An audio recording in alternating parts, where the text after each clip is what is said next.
lo mandaron a las montañas, se fue recuperando y se recuperó gracias a su condición física que tenía previa, porque si no hubiese muerto del paludismo de las 2 veces que le dio. Un día, almorzando con un amigo, tuvo un vómito de sangre y se le diagnosticó tuberculosis. Y ahí sí él pensó que se moría. Lo enviaron a la montaña y nuevamente su físico anterior lo salvó y se recuperó. Pero cuando se recuperó, él dijo que él ya no se dedicaría más a la actividad física intensa esa que llevaba y que se iba a dedicar a una actividad mucho más simple como la histología, por ejemplo, dentro de la medicina.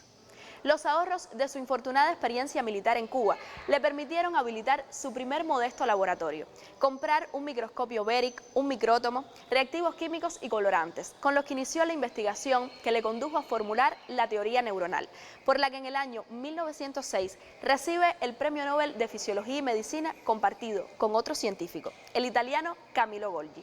Él estudia cuando llega a Madrid, ya a estudiar, a terminar la carrera de medicina, como la especialización, él entonces empieza a conocer bien y a aplicar bien y dedicarse no a la medicina asistencial, sino a la medicina de investigación, donde él tiene entonces un albacea, que es Luis Cimarro.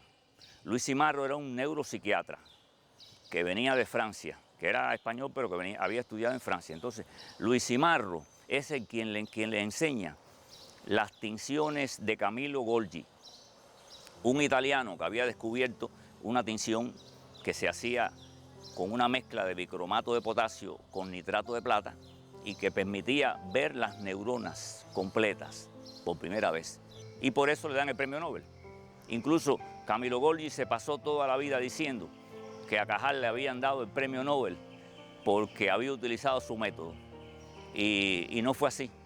Le dieron el premio Nobel gracias a que con su método, que él no pudo ver eso, Cajal descubrió la existencia de neuronas por separado y de contactos sinápticos que hoy forman parte de la farmacología, la neurofarmacología. Todas las enfermedades, muchas, hasta enfermedades que no son del sistema nervioso, se tratan con sustancias que actúan a través de las separaciones neuronales esas, que son los llamados neurotransmisores.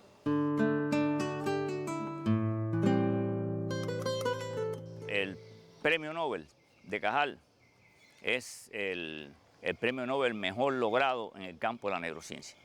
Porque Cajal fue un ejemplo en cuanto a qué, en cuanto a sus condiciones personales para investigar. Y entonces en cuanto a la ética, opuesto a la corrupción, formó un gran número de discípulos gracias a que tenía esas cualidades que él tenía como tal.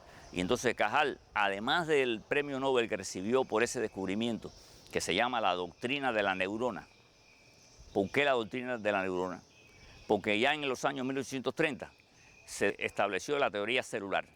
Se descubrieron células en las plantas y células en los animales, que forman parte de la actividad fundamental.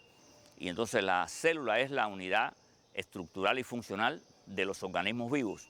Pero se decía que en el sistema nervioso no era así. Cajal es el que elimina esa situación cuando descubre la sinapsis con el método de Golgi.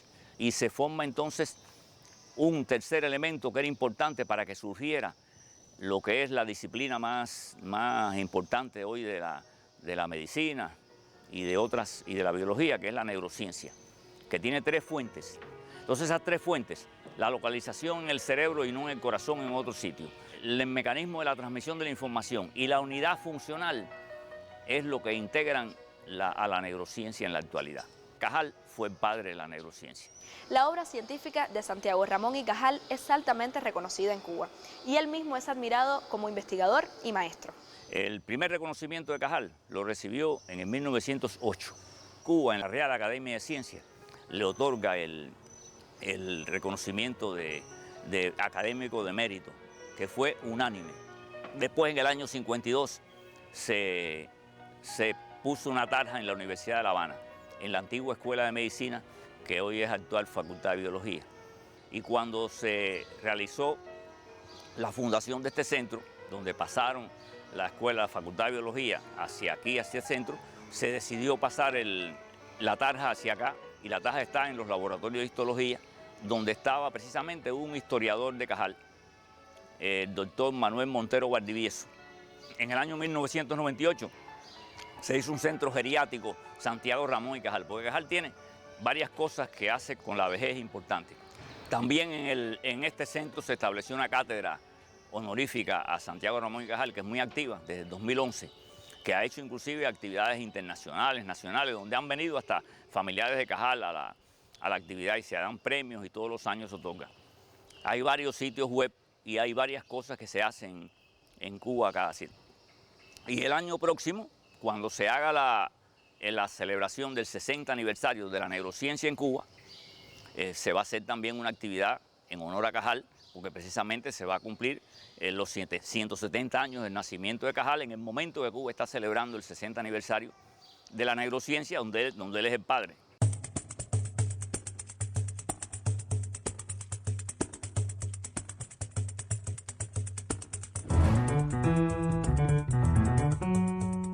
Las experiencias vividas por Ramón y Cajal en su contacto con el sistema administrativo y los mandos militares durante el año en que participó como capitán médico en la sanidad militar del ejército español en la Guerra de los 10 años fueron tan duras como las enfermedades que contrajo. La trascendencia de su obra posterior y el legado de conocimientos que dejó al morir no han sido nublados por el desafortunado capítulo de su vida que le tocó vivir en Cuba. Nos vemos en una próxima cita, en la que pretendo descubrir contigo lo que se oculta entre cuentos y leyendas.